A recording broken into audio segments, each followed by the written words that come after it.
ರಸ್ತೆ ಇಲ್ಲದೆ ವಿದ್ಯಾರ್ಥಿಗಳು ಶಾಲೆಗೆ ತೆರಳಲಿಕ್ಕೆ ಪರದಾಡ್ತಾ ಇದ್ದಾರೆ.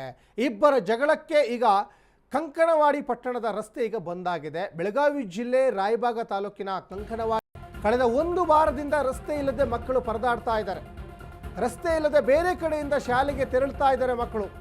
ರಸ್ತೆ ನಿರ್ಮಾಣ ಮಾಡಬೇಕು ಅಂತ ಅಧಿಕಾರಿಗಳಿಗೆ ಮನವಿ ಮಾಡಿಕೊಳ್ತಾ ಇದ್ದಾರೆ. ನೋಡಿ, ಬೆಳಗಾವಿ ಜಿಲ್ಲೆ ರಾಯಬಾಗ ತಾಲೂಕಿನ ಕಂಕಣವಾಡಿಯಲ್ಲಿ ಮಕ್ಕಳಿಗೆ ರಸ್ತೆನೇ ಇಲ್ಲ ಶಾಲೆಗೆ ಹೋಗ್ಲಿಕ್ಕೆ. ಕಳೆದ ಒಂದು ವಾರದಿಂದ ರಸ್ತೆ ಇಲ್ಲದೆ ಮಕ್ಕಳು ಪಾಪ ಪರದಾಡ್ತಾ ಇದ್ದಾರೆ. ಅಂದರೆ ಇಬ್ಬರ ಜಗಳ, ಆ ಇಬ್ಬರ ಜಗಳದಲ್ಲಿ ಇವಾಗ ರಸ್ತೆ ಬಂದಾಗಿದೆ. ರಸ್ತೆ ನಿರ್ಮಾಣ ಮಾಡಬೇಕು ಅಂತ ಅಧಿಕಾರಿಗಳಿಗೆ ಮನವಿಯನ್ನು ಮಾಡಿಕೊಡ್ತಾ ಇದ್ದಾರೆ. ಇನ್ನು ಆ ಭಾಗದ ಸ್ಥಳೀಯ ರಾಜಕಾರಣಿಗಳು ಇದರ ಜವಾಬ್ದಾರಿಯನ್ನು ಹೊತ್ತು ಶಾಲೆಗೆ ಹೋಗುವಂಥ ಮಕ್ಕಳಿಗೆ ಅನುಕೂಲ ಮಾಡಿಕೊಡ್ಬೇಕಾಗುತ್ತೆ. ಯಾಕಂದರೆ ಇವತ್ತು ಇಂದಿನ ಮಕ್ಕಳೇ ಮುಂದಿನ ಪ್ರಜೆಗಳು ಅಂತ ಕೇವಲ ಭಾಷಣಕ್ಕೆ ಮಾತ್ರ ಸೀಮಿತ ಆಗಬಾರ್ದು. ಜನಪ್ರತಿನಿಧಿಗಳು ಜನಸಾಮಾನ್ಯರ ಕಷ್ಟಕ್ಕೆ ಸ್ಪಂದನೆಯನ್ನು ಕೊಡಬೇಕು. ಕೇವಲ ಇಂದಿನ ಮಕ್ಕಳು ನಾಳೆಯ ಪ್ರಜೆಗಳು ಅಂತ ಮೈಕ್ ಮುಂದೆ ಹೇಳಿದ ತಕ್ಷಣ ಇಂದಿನ ಮಕ್ಕಳು ಮುಂದಿನ ಪ್ರಜೆ ಆಗಲ್ಲ. ಅವರು ಅಲ್ಲೇ ಏನೋ ಕೂಲಿ ಕಾರ್ಮಿಕರಾಗಿ ಪಾಪ ಕೆಲಸ ಮಾಡಬೇಕಾಗ್ತದೆ. ಮಕ್ಕಳು ಓದ್ತಾ ಇದ್ದಾರೆ, ಓದಲಿಕ್ಕೆ ಅವಕಾಶ ಮಾಡಿಕೊಡಿ, ರಸ್ತೆ ಮಾಡಿ. ಆ ಭಾಗದ ಸ್ಥಳೀಯ ರಾಜಕಾರಣಿಗಳ ಜವಾಬ್ದಾರಿ ಅದು. ಮಲಕಾರಿ ದಂಡಾಪುರಿ ರೀ, ನಮಗೆ ಹಾದಿ ಬಿಡ್ತಾ ಇಲ್ಲ ಸರ್. ಯಾವ ಕಾಲೇಜ್ಗೆ ಹೋಗ್ತೀರಿ ನೀವು? ಮೂಲಿಗೆ RDS ಕಾಲೇಜ್ ಮೂಡಲಿಗೆ. ಯಾವ ರಸ್ತೆಗೆ ನಿಮ್ಗೆ ಹೋಗ್ತೀರಿ? ಇದು ಕಂದಾತೋಟ ರಸ್ತೆ ಹೇಳಿ ಸರ್. ಪ್ರತಿನಿತ್ಯ ಇದೇ ರಸ್ತೆ ನಿಮ್ಗೆ ಅವಲಂಬನೆ ಆಗಿದ್ರಿ. ರಸ್ತೆ ಈಗ ಬಂದ್ ಮಾಡಿದ್ದಾರೆ. ಯಾರು ಜಗ್ಗಾಡಿ ಕೈ ಇದನ್ನ ನೋವು ಮಾಡ್ಯಾನ್ರಿ ಸರ್. ಮಲ್ಲಪ್ಪ ದಂಡಾಪುರಿ. ಯಾಕ ಹಾದಿ ಹಿಡಿದು ಹೋಗಲತ್ತೆ ಸರ್. ಅಂದ್ರೆ ಈ ಪಾಟೀಲ್ ಸಗದ ಸರ್ ತಿಪ್ಪ ಹೋಗ್ತಾರೆ. ಎಲ್ಲ ಸಾರ್ವಜನಿಕವಾಗಿ ಆಯ್ತು ಅಥವಾ ಅವ್ರಿಗೆ ಅಷ್ಟ ಆಯ್ತು? ಸಾರ್ವಜನಿಕವಾಗಿ ಐತಿ ಸರ್ ರಸ್ತೆ. ಮತ್ತೆ ಯಾಕೆ ರಸ್ತೆ ಬಂದ್ ಮಾಡಿದಾರು? ಕಾನೂನು ತೊಗೊಂಡ್ ಬರ್ರಿ, ಅದನ್ನ ತೊಗೊಂಡ್ ಬರ್ರಿ ಅಂತಾರೆ ಸರ್. ನಮ್ಗೆ ಶಾಲಿ ಹುಡುಗರಿಗೆ ಹಾದಿ ಬಿಡ್ತಾ ಇಲ್ಲ ಸರ್ ಅವ್ರು. ತಮ್ಮ ಹೆಸರು? ಪ್ರಶಾಂತ್ ಹಲಪ್ಪ ದಂಡಾಪುರಿ. ಎಷ್ಟು ಜನ ಇದ್ರ ದಿನನಿತ್ಯ ಎಷ್ಟು ಜನ ಇಲ್ಲ? 10-15 ಮಂದಿ ಫ್ರೆಂಡ್ಸ್ ಇದಾವೆ ಸರ್. ಇಲ್ಲೇ ನೀವೆಲ್ಲ ದಾಟಾಡಬೇಕು. ಸರ್ ನೀವೆಲ್ಲರಿಗೂ ರಸ್ತೆ ಇಲ್ಲ ಈಗ? ಎಲ್ರಿಗೂ ತೊಂದರೆ ಆಗೈತಿ.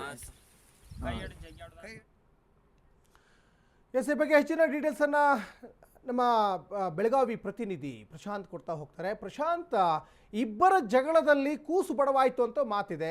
ಏನು ಜಗಳ ಇದು? ಯಾಕೆ ಜಗಳಕ್ಕೋಸ್ಕರ ಈಗ ಮಕ್ಕಳಿಗೆ ಯಾರು ತೊಂದರೆ ಕೊಡ್ತಾ ಇರೋದು ಅಂತ?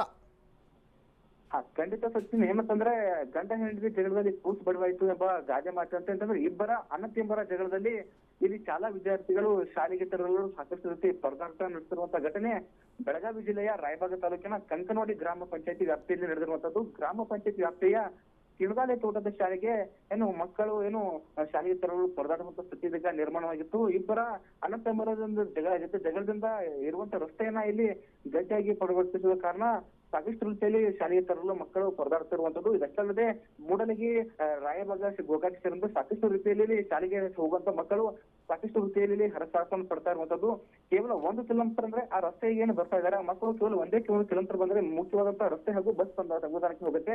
ಈಗ ರಸ್ತೆ ಬಂದಾಗಿರೋ ಕಾರಣ ಸುಮಾರು 4 ಕಿಲೋಮೀಟರ್ ಆಗಷ್ಟು ಸುತ್ತಕೊಂಡು ನಡೆದುಕೊಂಡು ಬರುತ್ತಿರುವ ಹಿನ್ನೆಲೆ ಸಾಕಷ್ಟು ರೀತಿಯಾಗಿ ವಿದ್ಯಾರ್ಥಿಗಳಿಗೆ ಅನಾನುಕೂಲ ಆಗ್ತಾ ಇರುವಂತದ್ದು.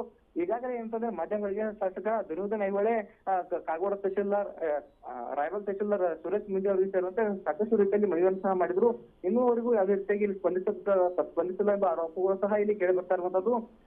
ಏನಾದರೂ ಅಧಿಕಾರಿಗಳು ಎಚ್ಚೆತ್ತುಕೊಂಡು ಇವರಿಬ್ಬರ ವ್ಯಾಜ್ಯವನ್ನ ಬಗೆಹರಿಸಿ ರಸ್ತೆಯನ್ನು ಮಾಡಿ ಕೊಟ್ಟರೆ ನಮ್ಗೆ ಅನುಕೂಲವಾಗುತ್ತೆ ಎಂಬುದು ಇಲ್ಲಿ ಶಾಲಾ ಮಕ್ಕಳ ಅಳಲು ಆಗಿರುವಂತದ್ದು. ಸತ್ಯನ್, ಪ್ರಶಾಂತ್, ಇಲ್ಲಿ ಮತ್ತೊಂದು ಪ್ರಶ್ನೆ ಕಾಡ್ತಾ ಇರೋದಂದ್ರೆ, ಏನು ಗಲಾಟೆ ಘರ್ಷಣೆ ಮಾಡ್ತಾರಲ್ಲ ಅವ್ರ ಮಕ್ಕಳು ಕೂಡ ಶಾಲೆಗೆ ಹೋಗ್ತಾರೆ, ಅರ್ಥ ಮಾಡ್ಕೋಬೇಕು ಅವರು.